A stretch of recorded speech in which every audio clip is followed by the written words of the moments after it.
দেশের সর্বস্তরে রাজনৈতিক হস্তক্ষেপের অভিযোগ তুলে জামায়াতে ইসলামের আমির ও বিরোধী দলীয় নেতা বলেছেন, বাজেট কোনো দল বা গোষ্ঠীর জন্য নয়, এটি হতে হবে জনগণমুখী।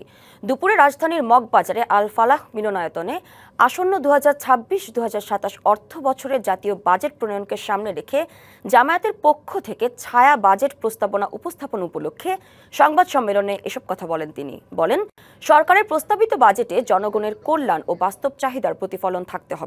পাশাপাশি বিরোধী দলগুলোর ছায়া বাজেটের ইতিবাচক প্রস্তাব গ্রহণ করলে সাধারণ মানুষ উপকৃত হবে বলেও মন্তব্য করেন তিনি। বাজেট বাস্তবায়নে সততা ও স্বচ্ছতা নিশ্চিত করতে হবে উল্লেখ করে ডাক্তার শফিক বলেন, তা না হলে কোনো বাজেটই জনগণের কাছে গ্রহণযোগ্য হবে না।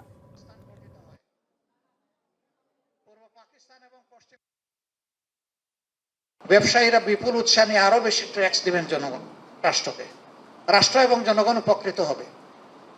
তাছাড়া ট্যাক্স বেস ও সম্প্রসারণ করার প্রয়োজনকে আমরা অস্বীকার করি না। এই সবগুলোই আমাদের কনসিডারেশনে ইনশাল্লাহ থাকবে। এসবগুলো সামনে রেখেই আজকে আমরা প্রিয় দেশবাসীর কাছে জনবান্ধব একটি বাজেট প্রস্তাবনা আমাদের বিবেচনায় আমরা পেশ করতে যাচ্ছি। নগদ নিয়ে এলো হার না মানা হার অফার। সর্বনিম্ন 10,000 টাকা রেমিটেন্স নগদে পাঠালে থাকছে স্বর্ণের হার জেতার সুযোগ।